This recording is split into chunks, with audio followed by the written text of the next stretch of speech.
com o André, que foi, a entrevista que vocês fizeram com o Barsi. Como que é entrevistar o maior investidor pessoa física ali da Bolsa de Valores, com toda a sua simplicidade, né? Gosto muito do pessoal da GF.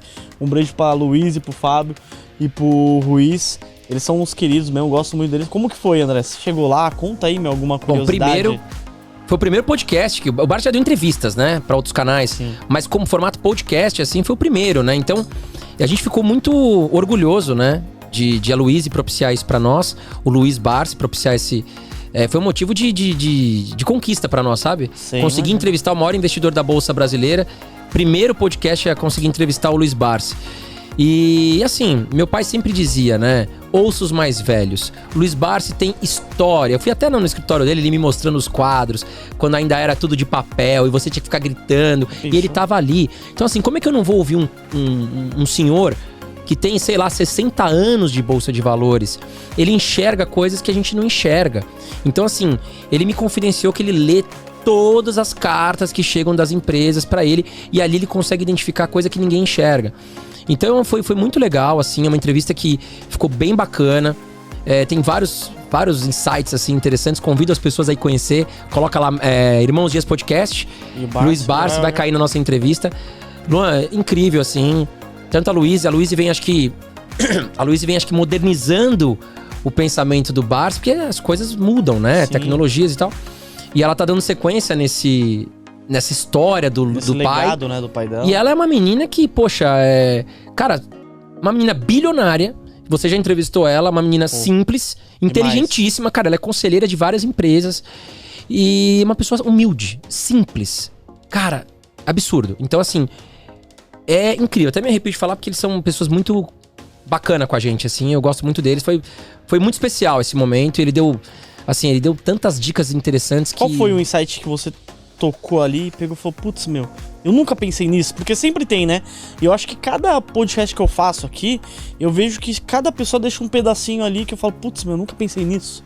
Olha, Luan, uma coisa que ele falou, e é pura verdade, acho que durante a pandemia muitas pessoas ficaram com medo, né? E eu conversando com a Luísa, ela me falou, meu pai dormia toda tarde. O patrimônio dele veio de 4 bilhões de reais para 900 milhões de reais, imagina. Nossa. Imagina isso. E ela me ele falou... Ele deixou de ficar bilionário na pandemia. Deixou de ficar bilionário, mas só que ele tirava o soninho dele da tarde, tranquilão, de boa. E a Luísa, mais preocupada. E aí o que acontece? Ele falou uma coisa que me marcou pra vida toda. Ele falou, André, patrimônio é ego. Patrimônio é ego. O que vale é os dividendos. O que vai bancar tuas contas é os dividendos.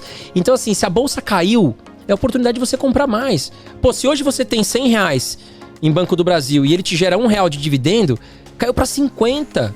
Você vai receber o mesmo dividendo. Pô, você pode comprar mais ações mais baratas e ganhar dividendo. Então, assim, patrimônio é ego. O cara fala, pô, eu tenho 5 milhões de reais. E às vezes não gera nada de dividendo porque o cara investe mal.